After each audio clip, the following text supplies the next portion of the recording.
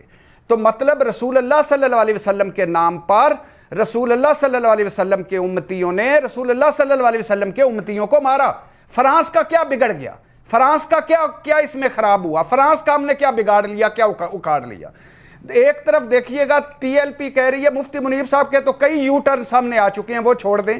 T L P کہہ رہی ہے، ان کے حامد رضا صاحب وہ جو کہہ رہے ہیں صاحبزادہ صاحب کہ ہمارا فرانسیسی سفیر کا معاملہ ہی نہیں تھا، پچھلا معاہدہ جو ہوا تھا اس میں سعد رضوی کو 2 مہینے میں رہا کرنا تھا، 4 شیڈول ختم کرنا تھا، کالعدم ختم کرنا تھا، مقدمے ختم کرنا تھا۔ جب حکومت نے وہ نہیں کیا تو ہم باہر نکل آئے۔ اس کا مطلب ہے چیٹ کیا انہوں نے، اور اس مرتبہ وہ نکلے کس طرح؟ رسول اللہ صلی اللہ علیہ وسلم کے نام پر چیٹ کیا۔ حکومت کی منافقت اور جھوٹ دیکھیں کہ جب آپ نے 7واں معاہدہ ہی کرنا تھا تو 6 پہ عمل کر لیتے، پہلے ہی ان کو رہا کر دیتے، پہلے ہی کالعدم ختم کر دیتے، پہلے ہی مقدمے ختم کر دیتے، پہلے ہی 4 شیڈول ختم کر دیتے۔ یہ بڑھ کے یہ تشویشناک بات ہے بھٹی صاحب، کیونکہ آئی ریممبر پچھلے ہفتے جب آپ نے شیئر بھی کیا کہ کیا میڈیا بریفنگ ہوئی، ساری جو آپ کی بھی باتیں ہوئی، آپ تو کنونس تھے کہ حکومت بڑی واضح ہے اس کے اوپر، حکومت کی پالیسی بڑی واضح ہے خاص کر ٹی ایل پی والے معاملے کے اوپر، تو آپ کا پرسپیکٹو اس طرح سے چینج ہو جانا بڑا تشویشناک ہے، خاص طور پر نیائی صاحب آپ کی طرف یہی چیز لے کے آنا چاہوں گی۔ سر دیکھ رہے ہیں میڈم شیخ باتیں آ رہی اس پہ 2 جملے ہیں لیتے جائیے گا، اس پہ 2 جملے لیتے جائیے گا۔ آپ نے مجھ سے پوچھا کہ یہ چینج کیوں ہوا؟ جلدی سے بھٹی صاحب، یہ اب چیزیں سامنے آئی ہیں، جو حکومت نے بتایا وہ بھی جھوٹ نکلا، جو ٹی ایل پی کہہ رہی تھی وہ بھی جھوٹ نکلا۔ سر یہی بنیادی چیز ہے، چیزیں بعد میں سامنے آتی ہیں۔ نیازی صاحب اب یہ جو مذاکرات کی بات ہو رہی ہے، کیا آپ کو لگتا ہے چیزیں سامنے آنی چاہیے؟ پارلیمنٹ میں ایٹ لیسٹ یہ معاملہ لے کے آئے، ہمارے سامنے کچھ آئے تو ہم اس کے اوپر بحث بھی کریں۔ یہ پہلی تو بات ہے، یہ پارلیمنٹ، جمہوریت، یہ پارلیمانی نظام، یہ بھٹی صاحب کے لیے میں کھٹکتا ہوں دل یزداں میں کانٹے کی طرح، یہ ریڈ ریگ ہے، آپ اس کے سامنے کرتے ہو بھٹی صاحب مشتعل ہو جاتے ہیں۔ تو پہلے تو میرے آر سی ٹیم سے یہ ہے جو ہماری ایڈیٹوریل ہے کہ اس طرح کے لفظ نہ ڈالا کریں، جمہوریت، پارلیمان۔ دوسرا کیونکہ پھر پارلیمان کی ساتھ ہی بے توقیری ہمارا ایک ایشو بن جاتا ہے، جمہوریت کے اوپر ہم نے فکرے ضرور کسنے ہوتے ہیں، اور یہ میری ویکنس ہے کہ میں اس سلسلے میں تھوڑی ٹالرنس بھی نہیں ہے، حالانکہ بھٹی صاحب کے لیے میرے پاس باقی 95% ٹالرنس ہے۔ اب میں تھوڑا سا اس کو ضرور ایڈریس کروں گا کہ خواجہ ناظم الدین صاحب پاکستان کے وزیر اعظم ہیں اور پارلیمان موجود ہے، اور پاکستان ریلیٹیولی مہذب ملک تھا بقول پاکستان بھٹی صاحب کے کہ اب وہ مہذب ملک نہیں رہا، یہ مہذب ملکوں کی یہ عیاشی ہے پارلیمان، تو پاکستان ریلیٹیولی مہذب ملک تھا۔ گورنر جنرل غلام محمد ان کو بلاتے ہیں، یہ شاہد احمد کی کتاب ہے 3-4 مہینے پہلے، وہ پڑھ لیں، اس کے اندر جو ہے صفحہ پتہ نہیں 20 ہے یا اس کے اوپر یہ ہے۔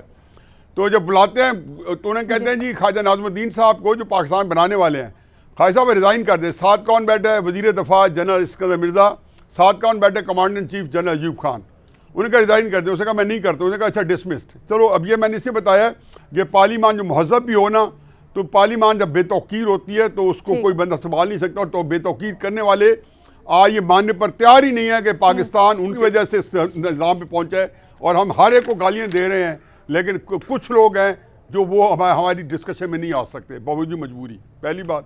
میڈم شیخ دوسری بات یہ بھی بڑھیا جواب دے دیں آپ کھل کے، اس کے بعد میڈم شیخ ہو سکتا ہے مجھے بھی جواب بتانے کے کچھ کہیں اگر ان کی ضرورت پڑی۔ دوسری بات یہ ہے کہ آپ کا سوال ہے جی اسلحہ، دیکھیں پہلی کوئی بندہ قبائلی علاقوں میں ہے، سلیم صافی صاحب ہوتے تو ٹھیک ہے، کوئی نہیں کیا، میں قبائلی علاقے میرے گھر کا بیک یارڈ بھی ہے، میں اتنا آتا جاتا ہوں، رشتہ داریاں بھی ہیں، اسلحہ بھی، راکٹ، بندوق، کلاشن کوفے ہر گھر کے اندر موجود ہیں۔ اس لیے جب ہم کہتے ہیں اسلحہ ڈالو تو یہ لاہور کا، یہ کراچی کا، یہ اسلام آباد کا ماحول نہیں ہے کہ اسلحہ ڈالا کیوں غیر قانونی اسلحہ نہیں رکھا جاتا، اور وہاں کسی کے بعد راکٹ رکھنے کا لائسنس نہیں ہے، لیکن آپ کو درجنوں گھروں میں راکٹ پڑے ہیں، گھروں کے اوپر لگا رکھے ہیں انہوں نے، اوپن نظر آئیں گے. آپ میرا شاہ چلے جائیں، میر علی چلے جائیں، دتا خیل چلے جائیں، اور وانا کے قریب پہاڑ خیل چلے جائیں، ساؤتھ وزیرستان، نارتھ وزیرستان، کسی بھی ایجنسی میں چلے جائیں.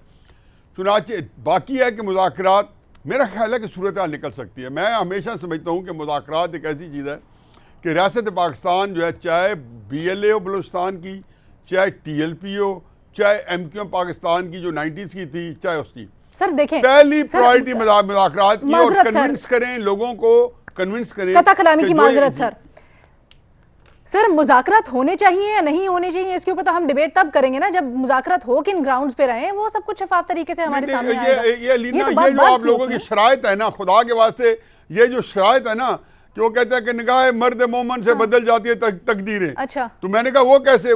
میں نے کہا آپ کو یہ پتا ہے اقبال بڑی کڑی شرط لگا گئے کہ بندے کا مومن ہونا ضروری ہے. وہ کہتے ہیں نگاہ مرد مومن سے. مدر صاحب کسی کو یہ نہیں پتا کہ اقبال صاحب شرط لگا گئے ہیں کہ مدر صاحب ہونا ضروری ہے، وگرنہ تقدیر نہیں بدلتی نگاہ سے. ان کا نگاہ مرد مومن سے، یعنی کہ پہلے مومن بنو. چلے سر ٹھیک ہے، اس کے اوپر ذرا ڈیبیٹ کر لیتے ہیں. ایک چھوٹی سی مجھے بریک لینی ہے، اس کے بعد واپس آتے ہیں. پوچھتے ہیں نیائی صاحب کہہ رہی ہیں جو آپ شرائط لگا رہے ہیں نہیں، درست نہیں ہے، ہر چیز کا ٹرانسپیرنٹ ہونا ضروری نہیں ہے. چھوٹی سی بریک کے بعد. مظہر عباس صاحب، جو ہم بریک سے پہلے گفتگو کر رہے تھے، کیا یہ کہنا کہ اعتماد میں لیا جائے ایٹ لیسٹ پارلیمنٹ کو ان معاملات پہ کیا مذاکرات ہو رہے ہیں، کیسے مذاکرات ہو رہے ہیں، کیا یہ کہنا غلط ہے؟ حیرانگی ہے کہ ایک مذاکرات ابھی کمپلیٹ ہوئے ہیں، اس کے تحت ایک معاہدہ ہے جس کا کسی کو نہیں پتا، وہ نامعلوم معاہدہ ہے، اس پہ عمل درآمد ہو رہا ہے، اور اس پہ عمل درآمد شروع ہو گیا ہے، اس پہ ساری چیزیں ہو رہی ہیں. اور ایک جو بھی ڈیموکریٹک گورنمنٹ ہے وہ نہ پارلیمنٹ کو بتانے کو تیار ہے اس معاہدے کے بارے میں، نہ جو ہے وہ عوام کو بتانے کے بارے میں تیار ہے. کسی کو نہیں پتا اس معاہدے میں فرانسیسی سفیر کا ذکر ہے یا نہیں ہے. مفتی منیب کچھ کہہ رہے ہیں، شیخ رشید جو ان کے انٹیریئر منسٹر ہیں، جو وزیر داخلہ ہیں، یعنی وزیر داخلہ کہہ رہے ہیں کہ جی انہوں نے یہ ڈیمانڈ رکھی تھی فرانسیسی سفیر کی. مفتی منیب کہہ رہے ہیں کہ نہیں رکھی. اسی طرح ٹی ٹی پی کا لے لیں آپ، مجھے کیا پتا کون مذاکرات کر رہا ہے ٹی ٹی پی سے. سر وہ تو بنیادی صاحب نے بھی نہیں، تو جب تک دیکھیے یہاں حکومت کے اوپر بہت سیریس کوسچن ہے کہ بھائی یہ مذاکرات میں شیخ رشید کیوں نہیں ہے؟ وزیر داخلہ ہیں، جیسے بھی ہیں وزیر داخلہ تو ہیں، وزیر داخلہ بھی موجود ہیں آپ کے یہاں. چاہے نام کی صحیح پوزیشن تو ان کے پاس ہے، ایک آئینی عہدہ تو ہے، ٹھیک ہے، بالکل آپ درست فرما رہے ہیں. اور مجھے محسوس ہو رہا ہے نیائی صاحب شدت سے کچھ کہنا چاہ رہے ہیں. میں ذرا بے نظیر کا پہلے پوائنٹ لے لوں پھر آپ کی طرف آتی ہوں. بے نظیر، کل ہم نے دیکھا ٹی ایل پی کے معاملے پر 4 شیڈیول سے نام نکالے گئے ہیں، 90 سے زائد لوگوں کے، کچھ نہیں پتا ہمیں. اے ٹی اے کے تحت جو کیسز تھے ان کو ختم کرنے کی بات کی جا رہی ہے.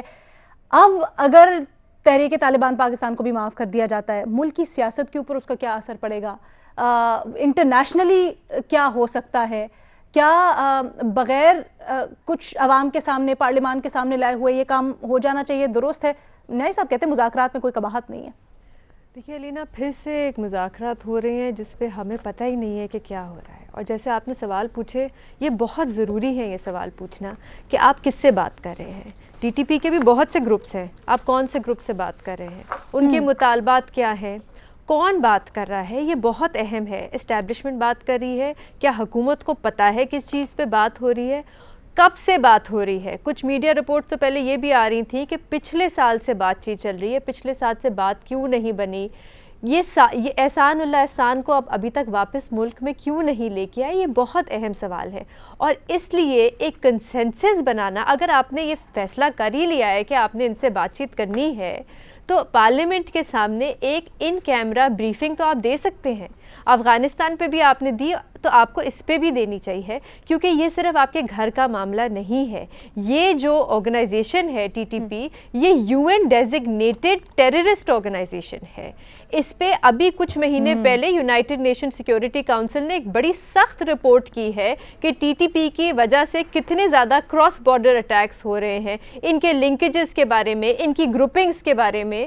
تو ان حالات میں پوری دنیا کی نظریں ہیں آپ کے اوپر، تو آپ کو بڑے سوچ سمجھ کے ایک کنسنسس بنا کے ایک اسٹریٹجی بنا کے اس ایشو کو آگے لے کے جانا پڑے گا۔ بھٹی صاحب جلدی جلدی جاتے ہوئے بتا دیں ان مذاکرات کے بارے میں وزیر اعظم کو پتہ ہے؟ میڈم شیخ اگر وہ بھولے بن جائیں تو ایک علیحدہ بات ہے، ورنہ وہ جس طرح ترجمانی کرتے ہیں، آپ کو شاید میں پوچھوں کہ افغانستان کے وزیر اعظم کا نام کیا ہے تو شاید آپ کو نا علم ہو، مگر وزیر اعظم پاکستان جس طرح افغانستان کی ترجمانی کرتے ہیں سب کچھ پتہ ہے ان کو۔ نمبر 2، نیازی صاحب کے کسی دن لمبی ڈیبیٹ کریں گے، میں نیازی صاحب اور مظہر صاحب میرے بہت دونوں قابل احترام بھائی ہیں۔ بات یہ ہے کہ نواز شریف صاحب، زرداری صاحب اور اس سویلین سٹاف نے جتنی پارلیمنٹ کی بے توقیری کی ہے، میری کیا جرت کہ میں ان کی کر سکوں، ان کے ہوتے ہوئے، ان سویلین سٹاف کے ہوتے ہوئے پارلیمنٹ کو کبھی عزت نہیں مل سکتی۔ سر اچھا میں بھٹی صاحب معذرت کے ساتھ، قطع کلامی کی معذرت، بھٹی صاحب میں آپ کو یہیں پہ روکوں گی کیونکہ اگر ہم نے یہ ڈیبیٹ کرنی ہے تو پھر میں چاہوں گی ہمارے تمام پینلسٹ اس میں حصہ لیں، نیازی صاحب کا بھی برابر کا جواب آئے اور پھر آپ اس کا جواب دے سکیں، لیکن انفارچونیٹلی ہمارے پاس ٹائم نہیں ہے، اس لیے ہم بنیادی سوال کو یہ دیں اور اپنے ویورز سے اس چیز کی اجازت چاہیں گے جناب، اگلی دفعہ اس کے اوپر ڈیبیٹ کریں گے، سرسری سی ہم نے آج بھی کی ہے، لیکن یہ جو ٹی ٹی پی والا معاملہ ہے جناب، اس کے اوپر بہت سے سوالات ہیں جو ان آنسرڈ ہیں، ہمارے اینالسٹ کہتے ہیں جی ان کا جواب ملنا چاہیے، نیازی صاحب یہ کہتے ہیں جناب مذاکرات ضرور ہونے چاہیے، اچھی بات ہے۔ اجازت دیجیے، اپنا فیڈ بیک ضرور شیئر کیجیے گا۔ اللہ حافظ۔